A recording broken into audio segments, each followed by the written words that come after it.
Shalom dan selamat pagi. Selamat datang ke kebaktian online BM Pelita. Harap kita semua tetap sehat dan terus bersemangat untuk memuji dan menyembah Tuhan dimanapun kita berada. Mari bersama kita mempersiapkan hati kita untuk menyembah Dia dan memuji namanya. Baiklah, sebelum kita masuk dalam pujian dan penyembahan kita, mari bersama kita berdoa terlebih dahulu. Bapa dalam kerajaan surga, kami mengucap syukur atas kebaikan-Mu, rahmat-Mu dan kasih setia-Mu dalam kehidupan kami, sehingga pada pagi ini kami dapat bersekutu bersama, memuji dan menyembah Engkau Tuhan, meninggikan nama Engkau, dan terus ya Tuhan menyatakan iman kami di hadapan Engkau dan juga di hadapan orang lain ya Tuhan. Bapa, kami menyerahkan atau cara ibadah kami pada pagi ini ke dalam tangan Engkau. Biar Engkau Tuhan Allah kami yang hidup, yang terus mengawasi kami, yang terus mematai perjalanan ibadah kami pada pagi ini. Di dalam nama Yesus, Tuhan Allah kami hidup, kami kita berdoa dan mengucap syukur. Amin. Nah, mari bersama-sama kita memuji Tuhan.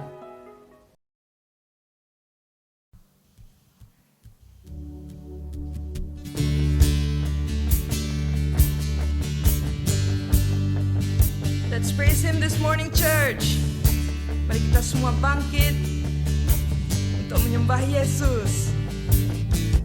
Bangkit, syukurkan nama Yesus. Maju, nyatakan kuasa-Nya. Kita buat iblis gemetar, kalahkan tipu dayanya dengan kuasa namanya. Nyanyikan bangkit.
see things like you do.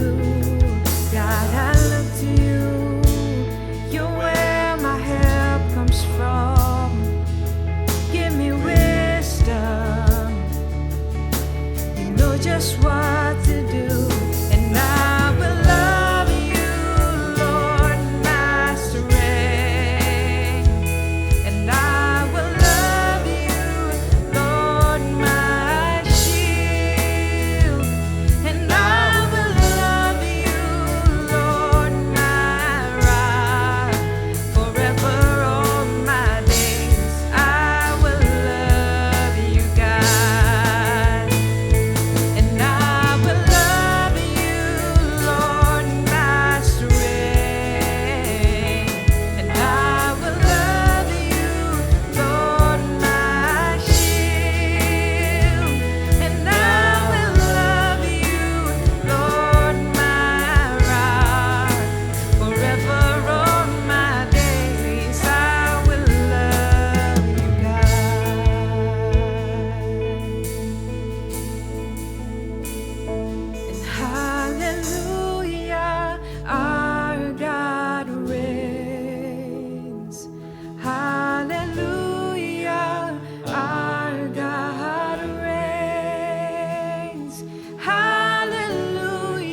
Segenap hatiku menyembahmu Yesus. Ku bersyukur padamu. Dengan apa kan ku balas segala kebaikanmu? Segenap hatiku menyembahmu Yesus. Ku bersyukur padamu selamanya.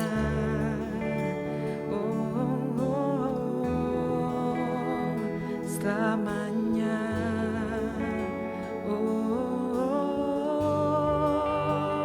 Selamanya.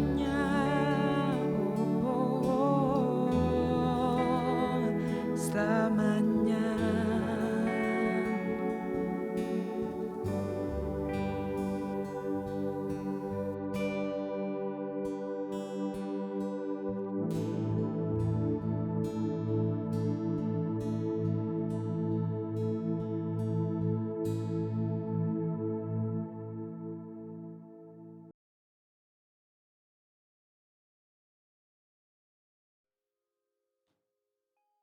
Salam di dalam kasih Kristus, salam damai sejahtera saya ucapkan kepada jemaat Tuhan yang Yesus Kristus kasihi. Pada pagi hari ini kita sangat bersyukur kepada Tuhan oleh karena kita punya kesempatan yang sangat indah bertemu di dalam hal kita mendengar firman Tuhan. Doa dan harapan saya, kita semua tetap berada di dalam keadaan yang baik, sehat, dan berada di dalam perlindungan Tuhan pada setiap masa. Dimanapun kita berada, saya percaya hadirat Tuhan ada bersama dengan kita dan terus memberkati kita di dalam kita mengambil masa untuk berdoa, memuji Tuhan, bahkan mendengar firman Tuhan atau membaca firman Tuhan bersama-sama dengan keluarga kita atau kita secara pribadi dimanapun kita berada. Jadi Bapak Ibu, Saudara-saudari yang Yesus Kristus kasihi, apapun keadaan yang ada pada saat ini, biarlah kita bersama-sama terus bersemangat untuk mencari Tuhan di dalam kehidupan kita. Dan maka itu pada pagi hari ini, saya ingin membawa kita melihat firman Tuhan yang ingin saya kongsikan untuk kita, yang telah saya ambil daripada surat Ibrani pasal yang ke-11. Kita akan membaca dari ayat yang ke-17 sampai ayat yang ke-19. Ibrani pasal yang ke-11 ayat yang ke-17 sampai ayat yang ke-19. Dan saya akan membaca bahagian ini untuk kita dengan suara yang dapat didengar di dalam terjemahan bahasa Malaysianya. Ayat 17 firman Tuhan berkata, "Kerana beriman, Abraham mempersembahkan anaknya Ishak sebagai korban ketika Allah menguji Abraham. Allah memberikan janjinya kepada Abraham, namun Abraham bersedia mempersembahkan anaknya yang tunggal sebagai korban. Allah sudah berfirman kepadanya, melalui Ishak engkau akan beroleh keturunan yang aku janjikan." 19. Abraham yakin bahwa Allah berkuasa membangkitkan Ishak daripada kematian. Oleh itu, boleh dikatakan Abraham sudah menerima Ishak kembali daripada kematian. Bapak Ibu Saudara-saudara, inilah bagian firman Tuhan yang ingin saya kongsikan untuk kita pada pagi hari ini. Kalau kita melihat balik peristiwa Abraham diminta oleh Allah untuk mempersembahkan anaknya Ishak sebagai korban bagi Allah.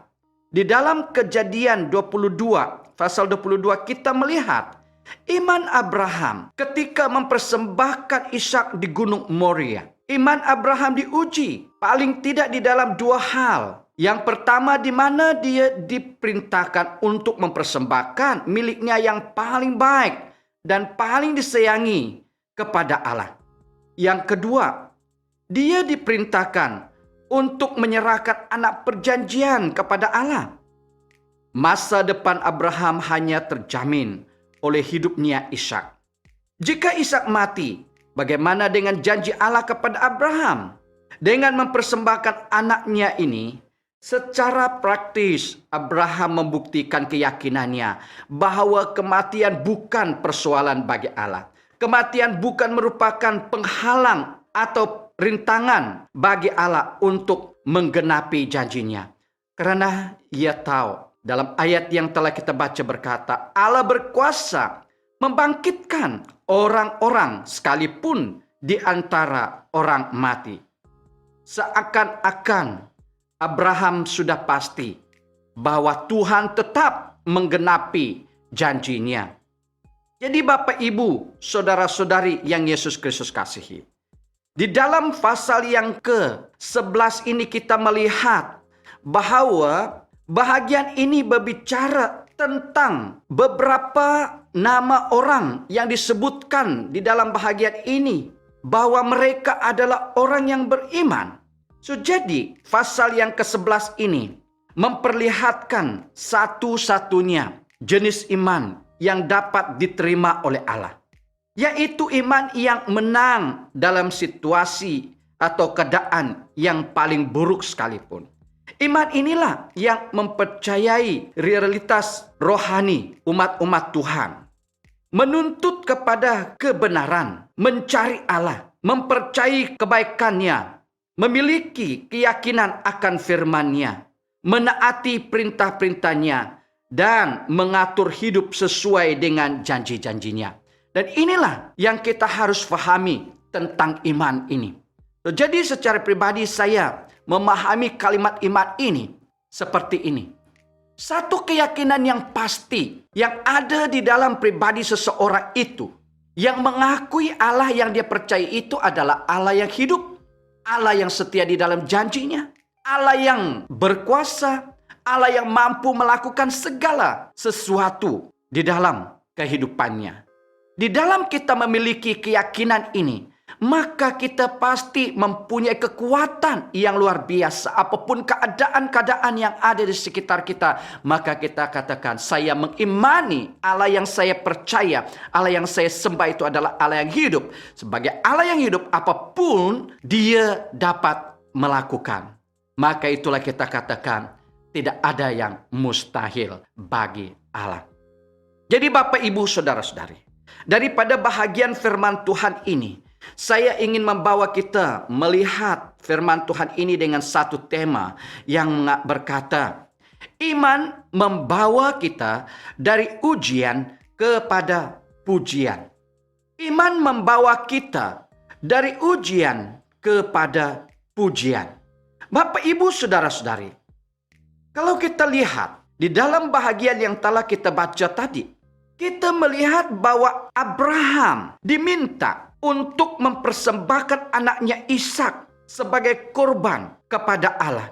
Di dalam ayat yang telah kita baca tadi, di sana mengatakan bahwa ketika Allah menguji Abraham, jadi di dalam Abraham menyahut permintaan Tuhan bagi dia untuk mempersembahkan anaknya Ishak sebagai persembahan kepada Allah, di sana kita melihat betapa Abraham memiliki satu iman yang benar di dalam kehidupannya, sehingga dia melakukan apa yang dimintakan oleh Allah baginya. Kalau kita lihat balik seperti mana yang telah saya katakan ke dalam Kejadian pasal yang ke-22 tadi. Jadi Bapak, Ibu, Saudara-saudari, peristiwa Abraham yang dikutip oleh penulis surat Ibrani ini mengajak kita untuk melihat betapa iman yang sungguh itu berhasil menjadikan satu ujian berubah menjadi pujian.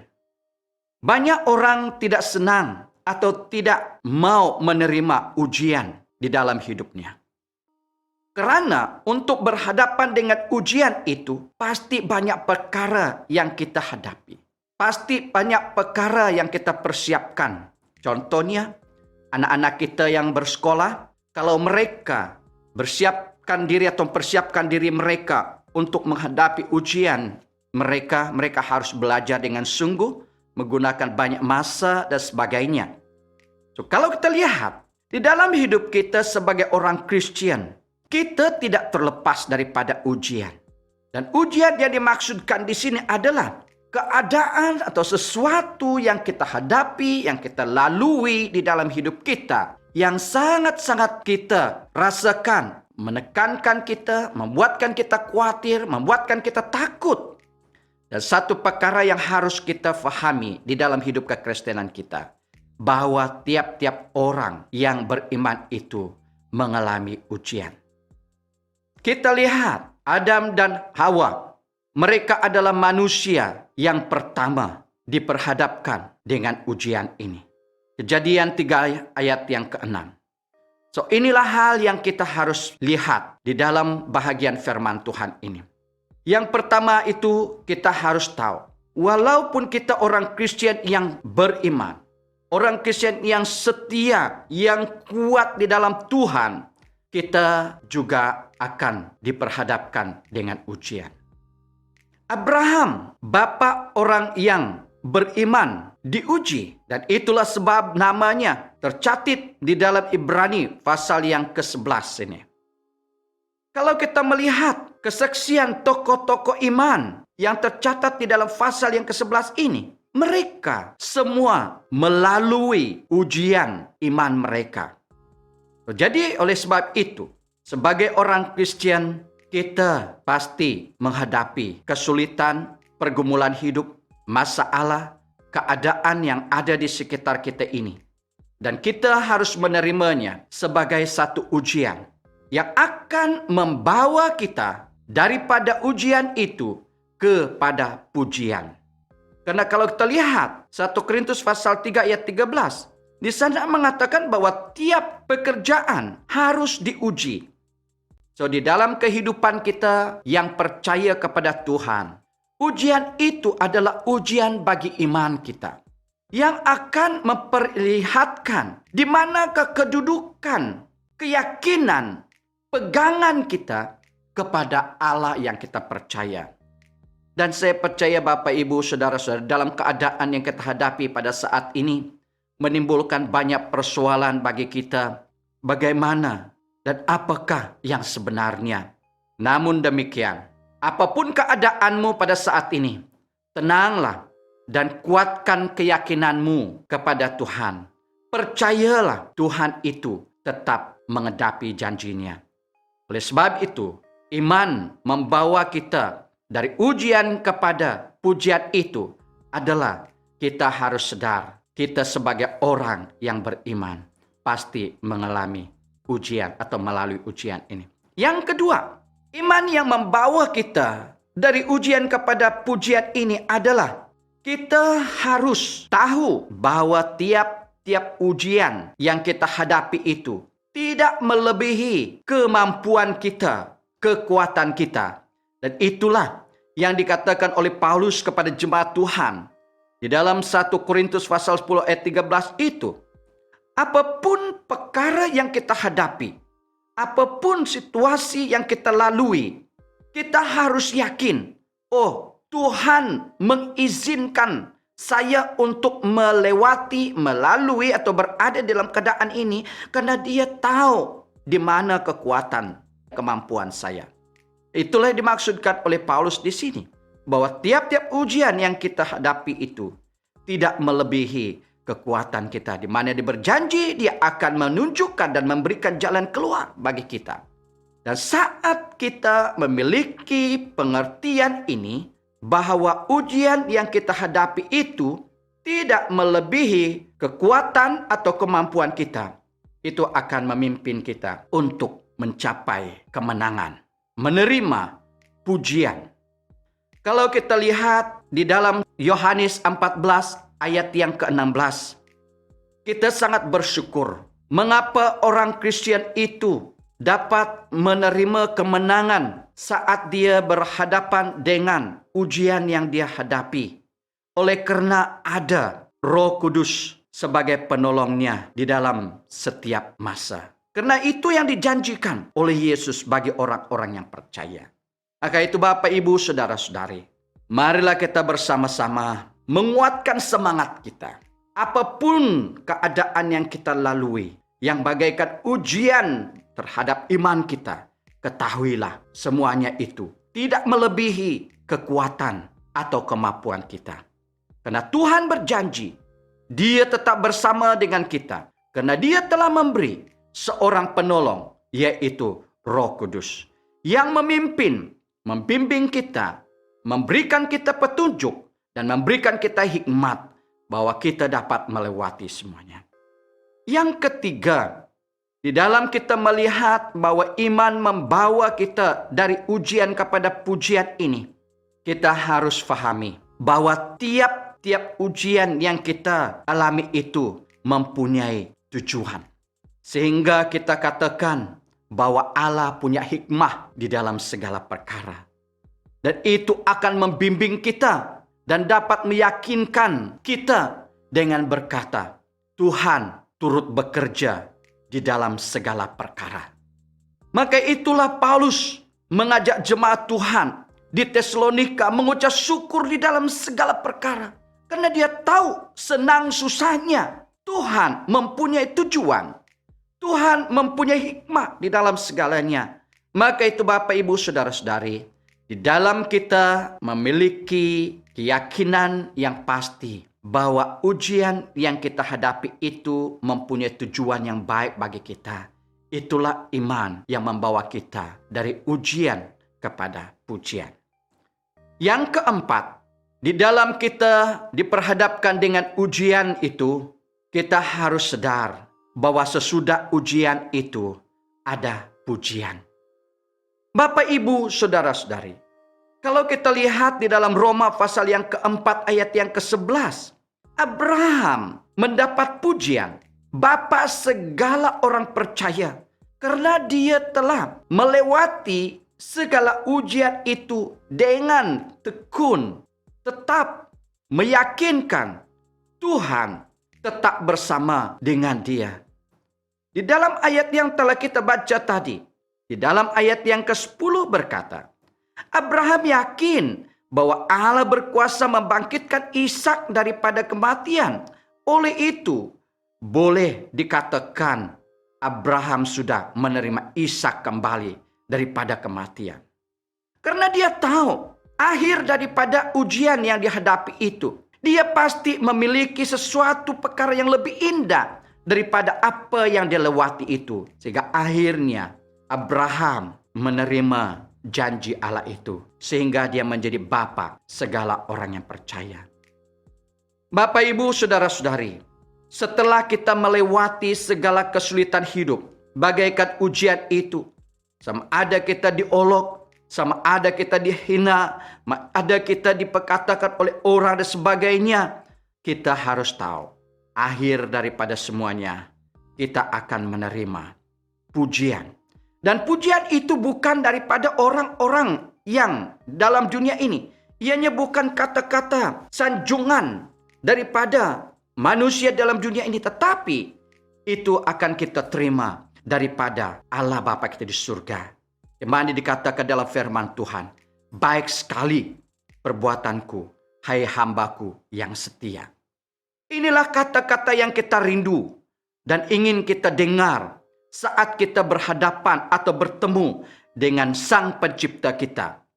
Oleh sebab itu Bapak Ibu, ketekunan kita, kesetiaan kita di dalam Tuhan itu tidak sia-sia. Kita akan menerima mahkota daripada segala kesetiaan kita. Karena itulah dijanjikan oleh firman Tuhan. Setiap orang yang percaya, yang menang atas segala ujian akan menerima kemuliaan. Merupakan mahkota daripada pohon kehidupan. Teman Firdaus Allah, Wahyu pasal 2 ayat yang ke-7. Kita bebas daripada kematian. Yang kedua, ini adalah pujian kita. Maka kita akan makan mana yang tersembunyi. Nama kita merupakan nama yang diberikan oleh Allah di dalam Wahyu 2 ayat yang ke-17 berkata, kita menerima nama baru daripada Allah kita. Oleh sebab itu Bapak, Ibu, Saudara-saudari, sebagai orang yang percaya, apapun ujian yang kita hadapi pada saat ini, biarlah kita tetap beriman kepada Tuhan. Karena beriman kepada Tuhan itu akan membawa kita daripada ujian kepada pujian. Oleh sebab itu Bapak, Ibu, Saudara-saudari yang Yesus Kristus kasihi, saya tidak tahu apakah ujian-ujian yang kita hadapi pada saat ini. Tetapi saya mengajak kita, ketahuilah ujian yang kita hadapi itu tidak melebihi kekuatan kita. Ketahuilah bahwa ujian yang kita hadapi saat ini, ianya mempunyai tujuan yang baik bagi Allah. Oleh sebab itu, kita harus sadar, sesudah kita melewati segala ujian yang ada pada saat ini, kita akan mendapat pujian daripada Bapa kita di surga. Dan inilah kerinduan kita sebagai umat-umat Tuhan yang ada pada saat ini. Biarlah kita tetap beriman kepada Tuhan. Yakin bahwa Dia adalah Tuhan yang tidak berubah dari dulu, sekarang, dan untuk selama-lamanya. Dia adalah Tuhan yang setia di dalam janjinya. Dia tetap menggenapi apapun yang Dia janjikan bagi kita. Yang Dia minta daripada kita, biarlah kita tetap mengimani Dia di dalam segala perkara. Jadilah orang Kristen yang beriman kepada Tuhan yang kita sembah, yang kita yakini sebagai Tuhan dan Juru Selamat pribadi kita. Sekian firman Tuhan yang ingin saya kongsikan. Amin. Mari kita berdoa. Haleluya. Terpujilah namamu ya Allah Bapa kami di surga. Allah yang telah menciptakan bumi dan segala isinya. Daripada yang tidak ada menjadi ada. Dan ini adalah satu hal yang luar biasa. Yang kami tahu menunjukkan bahwa Engkau adalah Allah yang berkuasa. Maka itu pada pagi hari ini ya Tuhan, hamba-Mu bersyukur. Oleh karena punya kesempatan yang sangat indah untuk menyampaikan firman-Mu bagi jemaat-Mu. Di mana kami diperingatkan bahwa Engkau Allah yang sangat merindukan bahwa setiap umat-umat-Mu memiliki satu iman yang membawa kami daripada ujian kepada pujian. Seperti mana yang telah dicatatkan di dalam firman-Mu, tokoh-tokoh iman namanya tercatat, menunjukkan bahwa mereka telah melewati segala keadaan rintangan kehidupan mereka itu. Akhirnya mereka menerima pujian daripada Engkau. Bapa Surgawi, hamba berdoa, menempatkan jemaat-Mu yang ada pada saat ini dalam tangan-Mu. Engkau mengenali apa keadaan sebenarnya mereka saat ini. Apa ujian yang mereka hadapi saat ini. Apapun pergumulan, masalah yang mereka hadapi, Engkau tahu semuanya Bapa.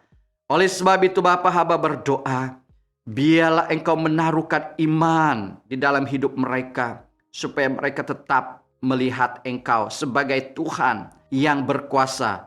Tuhan yang hidup, Tuhan yang mampu menolong mereka. Tuhan Yesus, di dalam nama-Mu sekali lagi hamba berdoa.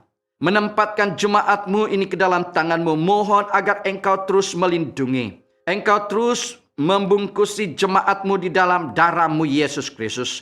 Agar mereka dijauhkan dari segala jangkitan virus penyakit COVID-19 ini. Baik waktu mereka berada di dalam rumah mereka, bahkan waktu mereka berada di luar. Tuhan, penyertaan-Mu tetap bersama dengan mereka. Tuhan, hamba berdoa Engkau berkati jemaat-Mu di dalam kehidupan mereka. Yang lemah Tuhan Engkau kuatkan mereka. Yang sakit Engkau sembuhkan mereka ya Tuhan. Yang punya beban masalah pergumulan hidup, Engkau adalah jawaban bagi mereka. Segala usaha, pekerjaan, penjagaan, kebun ladang jemaat-Mu, Tuhan Engkau berkati mereka. Agar segala keperluan harian mereka, makanan dan pakaian mereka, mereka dicukupi oleh Engkau adalah Allah yang sumber segalanya. Terpujilah nama-Mu Bapa Surgawi. Biarlah Engkau terus memimpin dan menyertai jemaat-Mu dalam kehidupan mereka. Dalam hari Minggu yang akan datang ini. Biar nama Tuhan terus dipermuliakan. Terima kasih Bapa. Inilah doa hamba-Mu dalam nama Yesus Kristus kami berdoa atas semuanya. Amin.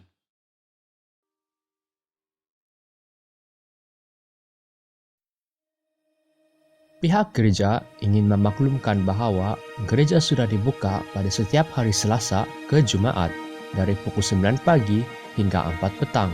Gereja juga boleh dihubungi melalui nombor ini. Pada setiap hari Selasa, mari kita masing-masing mengambil masa untuk berdoa sebagai satu gereja, mendoakan perlindungan dan keperluan satu sama lain. Kelompok sel akan terus berlanjut seperti biasa. Sila hubungi ketua kelompok sel Anda untuk maklumat lanjut. Persepuluhan dan persembahan boleh diantar terus ke gereja kepada Sis Elizabeth Balan. Ia juga boleh dihantar melalui cek, deposit tunai atau online bank transfer ke gereja kita. Jangan lupa untuk maklumkan Bantahari Gereja Deacon Richard sekiranya Anda telah memberi persembahan dan persepuluhan Anda. Kami di BM Pelita juga ingin mengucap selamat hari jadi kepada mereka yang lahir pada bulan Julai. Semoga Tuhan sentiasa memberkati Anda dan keluarga Anda. Sekian sahaja berita sidang pada minggu ini. Jangan lupa untuk subscribe kepada channel ini untuk berita gereja setiap minggu. Rekaman khotbah sebelum ini juga ada dalam channel ini.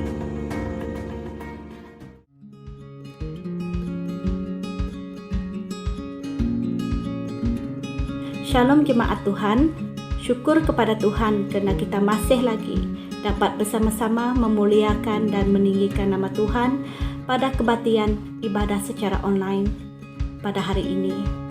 Umumnya kita sedia maklum bahwa kita masih lagi di dalam tempoh PKP pemulihan, maka itu haruslah kita terus mengikuti peraturan yang telah kerajaan kita tetapkan.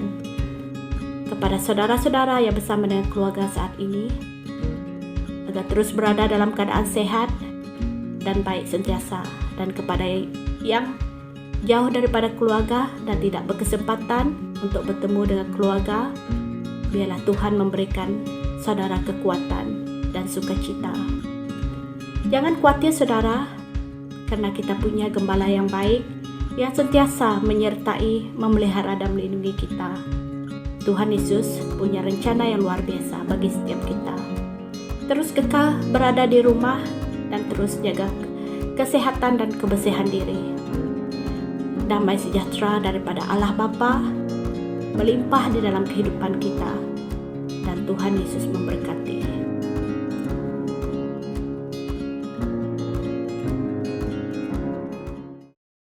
Terima kasih untuk pernyataan kita pada pagi ini. Harap kita semua diberkati.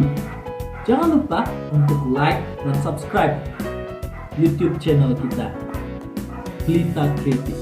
Jangan lupa juga untuk memberkati keluarga dan rekan Anda dengan share link video ini ya.